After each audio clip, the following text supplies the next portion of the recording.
జై హో.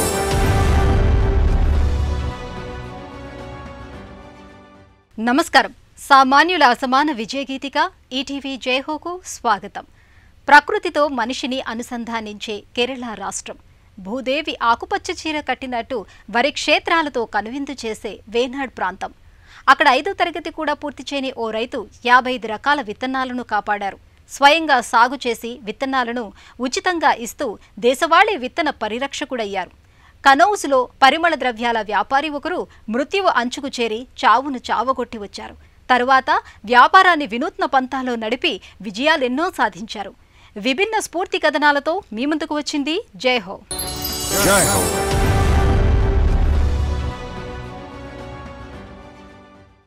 వేనాడ్, వయల్నాడ్ అంటే వరి పంటలతో కళకళలాడే భూమి. కేరళ రాష్ట్రాన్ని సస్యశ్యామలం చేసిన ఈ మాగాణంలో ఒకప్పుడు 100 రకాల దేశవాళీ ధాన్యం పండించారు. హరిత విప్లవ ప్రభావంతో రసాయన ఎరువుల సేద్యంతో 2 దశాబ్దాల తరువాత సగానికి సగం కనుమరుగయ్యాయి. కొత్తగా ఎవరూ సేద్యం చేపట్టడం లేదు. ఈ పరిస్థితిని మార్చాలని ఓ గిరిజన రైతు సంకల్పం తీసుకుని సాగు చేశారు. 55 రకాలను పండించి కర్షకులకు ఉచితంగా పంపిణీ చేస్తున్నారు.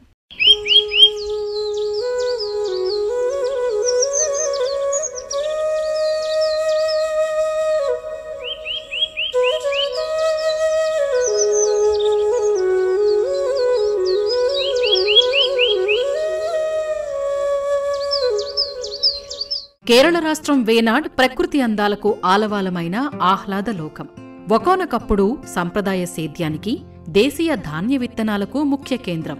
వేనాడ్ అంటే వరి మాగాణం. దాదాపు అక్కడ 100 రకాలు పండించేవారు.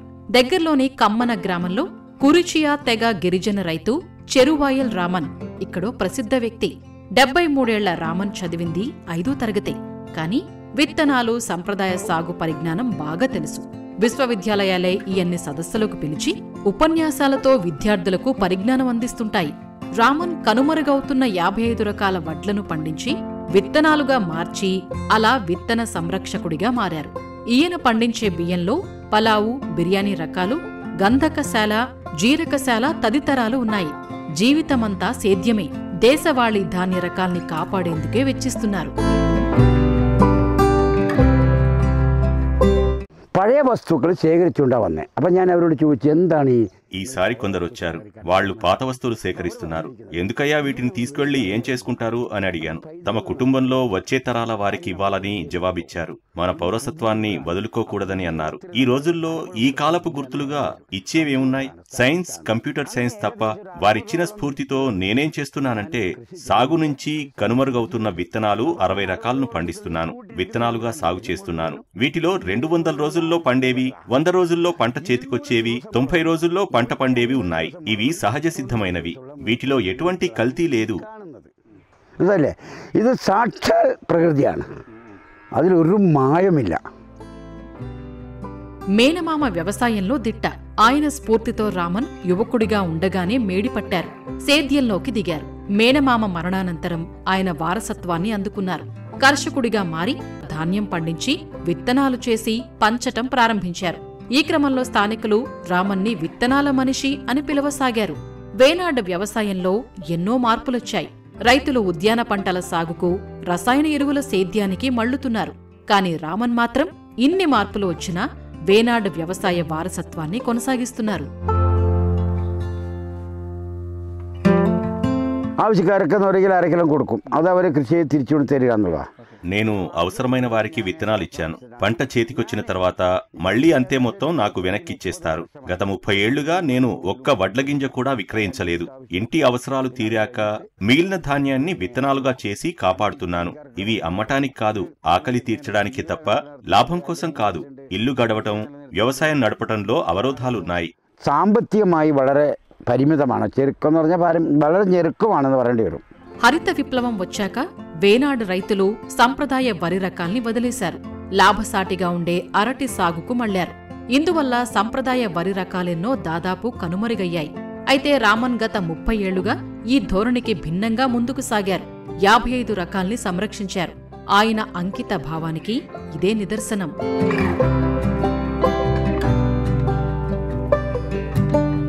പരമ്പരാഗതമായി ഞങ്ങൾ കർഷകരാണ്. വയനാട്ടിലെ കുറിച്യരാണ് ഞങ്ങളെ. അപ്പോൾ పరంపరాగతమైన కర్షకరాണ്. మేము వేనాడ్ ప్రాంత సంప్రదాయ రైతులం, కురిచియా తెగ గిరిజనులం. మేము వ్యవసాయం ఎప్పుడు ఎలా ప్రారంభించామో చెప్పలేను. నేను సంరక్షించిన వరి విత్తనాలు 500 ఏళ్ల కాలం నాటివి. అవే తరతరాలుగా అందుతున్నాయి. సేద్యమే మాకు జీవనాధారం. కానీ హరిత విప్లవం వచ్చి తీరని హాని చేసింది. ఆదాయాన్నిచ్చే సంప్రదాయ కూరగాయలు, ఆవులు, గేదెలు అన్నీ కనుమరుగయ్యాయి. ఏమీ మిగల్లేదు. എന്ന് പറഞ്ഞാൽ പശു പോയി, ആട് പോയി, കോഴി പോയി, పట్టి, పుచ్చ, పచ్చకర్రీ విత్తులొక్క పోయి. ఇనొന്നും നമുക്ക് పోగానిല്ല. రైతు రామన్ విత్తన సంరక్షణ పద్ధతులు ఖచ్చితంగా ఉంటాయి. ఇందులో విత్తనాల్ని సంప్రదాయ పద్ధతిలో శుద్ధి చేసి ఆరబెడతారు. ఇందువల్ల విత్తనాల స్థితి బావుంటుంది, ప్రతికూలతల్ని తట్టుకుంటాయి. విత్తనాలని ఆయన వెదురు బుట్టల్లో, వస్తువుల్లో భద్రపరుస్తారు. స్థిర వ్యవసాయంలో ఆయన అనుసరించే పద్ధతులు సంప్రదాయ పరిజ్ఞాన ప్రాముఖ్యాన్ని చాటి చెబుతాయి. ഞാൻ കഴിഞ്ഞ പ്രാവശ്യം നമ്മൾ ജില്ലാ కలెక్టరోട് ഒരു കാര്യം ఆവശ്యപ്പെട്ടു. కలెక్టర్ గారు, మాకు ఒక మేలు చేయండి అని గతంలో నేను విజ్ఞప్తి చేశాను. నేనేమీ ఎచ్చులు చెప్పడం లేదు. ఈ క్షేత్రం ఒక విశ్వవిద్యాలయం. అనేక మంది వచ్చారు, వస్తున్నారు. నేను బయటకు వెళ్తుంటాను. నాకే కనుక ఆర్థిక స్తోమత ఉంటే నేనే ఉద్యోగం ఇచ్చి ఉండేవాణ్ణి. కానీ అలా లేనందున బాధగా అనిపిస్తుంది. ఈ విషయాన్ని ముందుకు ఎలా తీసుకువెళ్లాలా అని ఆలోచిస్తే బాధనిపిస్తుంది. నాకు ఆర్థికంగా స్థిరమైన పరిస్థితి లేదు. ఇది యూనివర్సిటీ కావడం వల్ల అనేక మంది వచ్చారు. నేను కొందరు పిలిస్తే వెళ్లాను. నాకు స్తోమత ఉండి ఉంటే ఒక ఉద్యోగం ఇచ్చేవాణ్ణి. ఇల్లాతదుകൊണ്ട് ఇది ఎങ്ങനെ കൊണ്ടുപോകണം എന്നാണ് നമുക്ക് ఆశంక. అదే ఆర్థికంగా ఎన్నో అవరోధాలు వచ్చాయి. అయినా రామన్ గత 30 ఏళ్లలో ఎన్నడూ గింజ కూడా విక్రయించలేదు. గృహ అవసరాలు తీరాక మిగిలిన ధాన్యాన్ని విత్తనంగా సంరక్షించటం మీద దృష్టి పెట్టారు. రామన్ కృషిని కేంద్ర ప్రభుత్వం గుర్తించింది. ఆయన్ని పద్మశ్రీ పురస్కారంతో సత్కరించింది.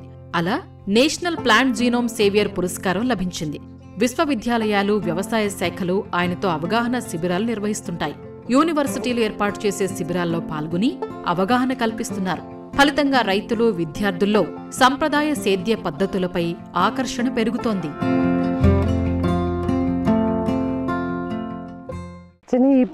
పద్మశ్రీ കിട്ടിയതോടുകൂടി തിരക്കായി. പിന്നെ పద్మశ్రీ పురస్కారం వచ్చాక నాన్న చాలా బిజీ అయ్యారు. ప్రతి విత్తనాన్ని మార్చడం చాలా కష్టం. ఈ పని ఆయనొక్కరే చేయలేరు. ఆరోగ్యము అంతగా బాగాలేదు. స్మార్ట్ ఫోన్ తో ఏమీ చేయలేరు. ఆయనకి అవగాహన లేదు. నేనే సాయం చేస్తుంటాను. నేనే అందరికీ పంపిస్తుంటాను. എല്ലാ കാര്യങ്ങളും ഞാനാണ് ചെയ്തു കൊടുക്കുക. తొలివాన పరిమళం ఎలా ఉంటుంది తెలుసుకోవాలంటే తిరిగి ఏడాది దాకా ఆగాల? అంత అవసరం లేదు. కనౌజ్లో అచ్చంగా అలాంటి సహజ పరిమళాలు అత్తర్లు తయారు చేస్తున్నారు విజయ్ తివారీ అనే వ్యాపారి. పొగాకు సంబంధిత పదార్థాలు నమిలి ప్రాణం మీదకు తెచ్చుకున్న ఆయన ఎట్టకేలకు చావును జయించారు. అప్పుడు వచ్చిన పరివర్తనతో పరిమళ వ్యాపారంలో సహజ అత్తర్ల తయారీకి మారిపోయారు. ఎన్నో విజయాలు చూశారు.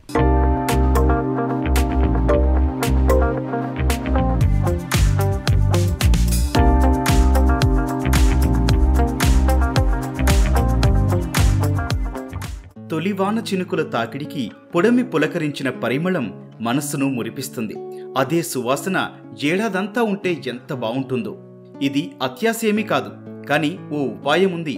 ఉత్తరప్రదేశ్లో హాయినిచ్చే పరిమళ రాజధానిగా, తీయని పంచదార రాజధానిగా పేరున్న కనౌజ్ వెళ్తే సరి. అలాంటి అనుభూతి బోలెడంత పొందొచ్చు. ఉత్తరప్రదేశ్ పరిమళ రాజధాని కనౌజ్ ప్రకృతి పేరంటం పెట్టినట్లు ఉంటుంది. ఇక పరిమళం తోడైతే చెప్పేదేముంది? ఇది ప్రపంచానికే పరిమళ రాజధాని అని అత్యధికులకు తెలియదు. मेरा नाम निशीश तिवारी है और मैं यहाँ गौरी सुगंध कन्नौज से हूँ. నేను నిశీష్ తివారీ. మాది కనౌజ్ లోని గౌరీ సదన్. కనౌజ్ చరిత్ర చెప్పాలంటే ఇదో చారిత్రక నగరం. సహజ పరిమళాల తయారీలో మా కుటుంబంలో నాది 4వ తరం. ఈ నగర సుగంధ చరిత్ర ఓ నిరంతర సహజ పరిమళం. రాజు హర్షవర్ధన్ కాలంలో దేశ రాజధానిగా వెలసిల్లింది. यहाँ के अन्नपूर्णा मंदिर में आप देखेंगे एक बावड़ी अभी भी मौजूद है. ప్రకృతి ఆత్మను సంగ్రహించటం అంటే సహజ సిద్ధంగా అత్తర్ల తయారీ. ఇది శతాబ్దాల సంప్రదాయం. పరిమళాలు నేటికి మనసును తాకుతూ పిలుస్తుంటాయి. ఇది విజయ్ తివారీ అత్తరు తయారీ దుకాణం. పర్యాటకులు ఇరుకైన కనౌజ్ వీధుల్లో వెళ్తుంటే ఆ పరిమళం రమ్మని పిలుస్తుంటుంది. ఆయన సందర్శకులను చిరునవ్వుతో స్వాగతిస్తారు. అప్పటికే ఆ దుకాణం నుంచి వీచే పరిమళం సందర్శకుల మనసు తాకి ఉంటుంది. అనేక రకాల అత్తర్ల గుబాళింపులు వెనక్కి వెళ్లనివ్వవు.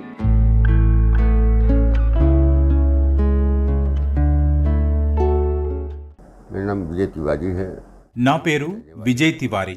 ఈ కనౌజ్ నగరం మా స్వస్థలం. నాకు భార్య, కుమారుడు, కుమార్తె ఉన్నారు.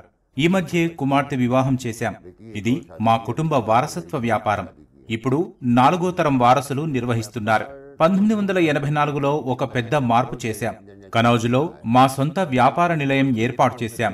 ప్రస్తుతం షోరూంను మా అబ్బాయి చూస్తున్నాడు. 2011 దాకా మేము అందరిలానే కృత్రిమ రసాయనాలతో పరిమళ ద్రవ్యాలను తయారు చేశాం. కానీ హఠాత్తుగా ఓ పిడుగులాంటి వార్త. నాకు క్యాన్సర్ ఉందని తేల్చారు వైద్యులు. जैसा कन्नौज में सबका है वैसे ही हमारा भी था। केमिकल कंपाउंड ये वो, उसके बाद हमको 2011 में कैंसर हो गया था। గుబాళించే సంప్రదాయ అత్తరు పరిమళాల తయారీలోకి మారిపోవటానికి గుబులెత్తించే వెతలున్నాయి. అయినా తపన ఉంది. ఉదయాన్నే కనౌజ్లో తెలివైన కొందరు రైతులు ఉదయం నిద్ర లేవగానే తాజా గులాబీ రేకులను సేకరిస్తారు. అవి మంచి పరిమళాన్ని అందించే సమయం. కొంచెం పెళుసుగా ఉండే ఈ గులాబీ పువ్వులు మామూలు సమయాల్లో కంటే సహజ సిద్ధంగా పరిమళం వెదజల్లుతుంటాయి. ఈ నైపుణ్యాలను తయారీదారులు తమ తర్వాతి తరాలకు అందిస్తున్నారు.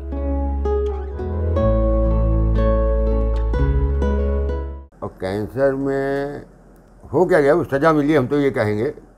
మళ్లీ నా సొంత కథలోకి వస్తాను. పొగాకు, గుట్కా, పాన్ మసాలా నమిలే వారికి క్యాన్సర్ వచ్చే అవకాశాలు ఎక్కువ. నాకు జబ్బు చేశాక 2011లో నా జీవన శైలిలోనే కాదు, వ్యాపారంలోనూ మార్పులు చేశాను. మేము ప్రకృతి సిద్ధ పదార్థాల తయారీకి మారిపోయాం. భగవంతుని దయ కావచ్చు, మా నిర్ణయం విజయవంతమైంది. మేము ఒక కొత్త ఫ్యాక్టరీ నెలకొల్పాం. సహజ పరిమళాలు అరేబియన్ జాస్మిన్, గులాబీ, మట్టి, గసగసాలు, గోరింటాకు, సిఫ్రియోల్లను కలిపి పరిమళం తయారు చేస్తాం. రసాయన పదార్థాలేవి ఉండవు. सब नेचुरल का ही हम पूरा काम करते हैं। कोई केमिकल कंपाउंड इस टाइप का कुछ भी नहीं। వీటిలో ఒకటి బెంగాల్ నుంచి, మరోటి యూపీ నుంచి వచ్చాయి. మూసివేసి పైన ఉంచుతాం. ట్రాక్టర్కు ఒక యంత్రం అమర్చి ఉంటుంది. మేము దీన్ని కత్తరించి యంత్రంలో వేసి సీల్ చేసినట్లు మూసివేస్తాం. వెనుక కండెన్సర్ ఉంది. దాని నుంచి చుక్కలు చుక్కలుగా వస్తుంది. అక్కడే నిల్వ ఉంటుంది. రాగి పాత్ర కింద మంటతో ప్రత్యేక ప్రక్రియతో తయారు చేస్తున్నారు. ఇందులో సువాసన జోడించేందుకు ఉపయోగించే మట్టిని స్థానిక కుండలు తయారు చేసే వారి నుంచి తీసుకుంటాం. जो अपना बर्तन, मिट्टी के बर्तन वगैरह बनाते हैं कुम्हार लोग, उन्हीं से लेते हैं हम लोग। సంప్రదాయ కుండలు చేసేవారి దగ్గర మట్టిని సేకరించి ఆవిరి లేదా స్వేదన ప్రక్రియతో అత్తరు తయారు చేస్తారు. పొయ్యి వెలిగించినప్పుడు ఆ మట్టి మంటల వేడికి భూమి నుంచి సుగంధ వాయువులు వస్తాయి. తొలిసారి సేకరించే బిందువులను జాగ్రత్తగా సేకరిస్తారు. గులాబీ అత్తరు సహజ పరిమళాలు చల్లగా తాకుతాయి.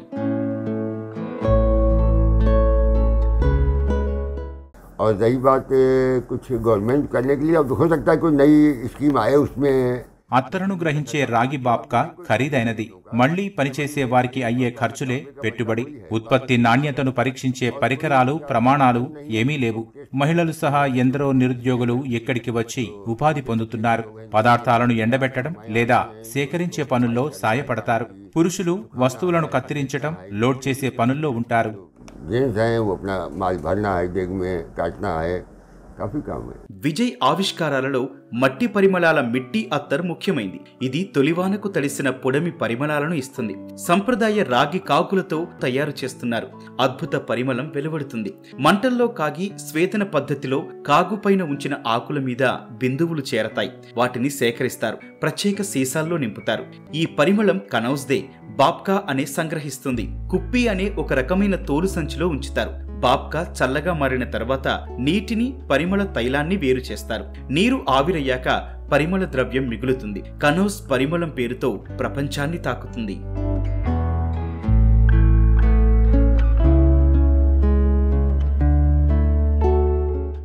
सर व्यापार की बात करेंगे तो व्यापार सर ये बहुत बड़े लेवल पे पहुंच चुका है सर। కనౌజ్ లో అత్తర్ల వ్యాపారం విలువ సుమారు 1000 కోట్లు. ఇదేదో కనౌజ్ ఒక్క ప్రాంతానికే పరిమితమైన వ్యాపారం కాదు. ఎక్కడ వారైనా వస్తారు. నలుగురితో కూడిన బృందం పరిమళాల తయారీ కేంద్రం నెలకొల్పుతుంది. ముఖ్య వ్యక్తి గురుగావ్, నోయిడా, కాన్పూర్, ముంబై, కోల్కతా, ఢిల్లీ, చెన్నై లాంటి నగరాల్లో ఉంటాడు.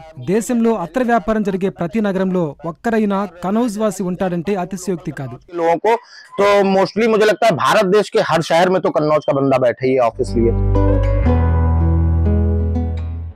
మలయాళ దేశంలో ఓ మధ్యతరగతి రైతు రామన్ అంతరించిపోతున్న అమూల్యమైన దేశీయ వరి విత్తన రకాలను పరిరక్షించారు.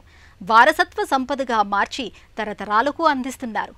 ఉత్తరాదిన కనౌజులో పరిమళాల తయారీ వ్యాపారి విజయ్ తివారీ ఓ సంఘటన తెచ్చిన పరివర్తనతో పరిమళ వ్యాపారాన్ని కొత్త పంతాలో నడిపారు, విజయగాథ రాశారు. మరిన్ని కథనాలతో వచ్చే వారం జైహోలో మళ్ళీ కలుద్దాం. నమస్కారం.